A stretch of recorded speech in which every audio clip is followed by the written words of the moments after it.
how do the teachings of people like James Baldwin, Muhammad Ali, Malcolm X, etc., how much do they influence your music? And if I miss somebody, feel free to let me know who I miss. Yeah, it's funny you mentioned those. I got goosebumps. Another thing that happened over all the quarantine stuff is, well, I had time to write. Now, I write. I've written over 2,000 songs now. People know me as a trumpet player. They know me as a singer, whatever. But, like, really, the thing is I'm a writer. And so, especially when quarantine hit, first I was like, we got to talk about racism in a way people can hear it. So I wrote some songs, like, where I didn't talk about racism, but I did, like, for the birds or for my dogs or for the trees, because we all love trees and dogs and birds, right?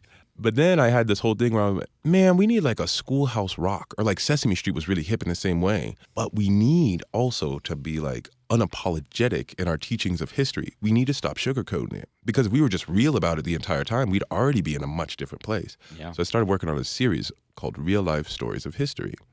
Now the thing is, I could tell white America 10 billion times, black people need a country, you guys don't show up, where are my reparations? They're going to be, well, it's been so long, that wasn't my family. Sure-ish.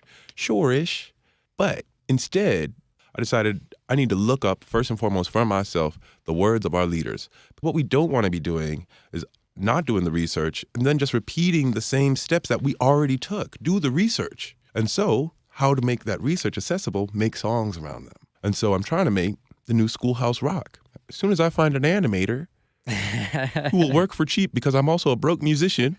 Right. Like, I think that's like what we need. And like, it says things like, for shippers, sail made of cotton, for a chain on brown skin bodies, to a land unknown, it belongs to me. Real life stories of history, because we built you your ish for free. Thank you for censoring yourself. Hey, I've been on radio.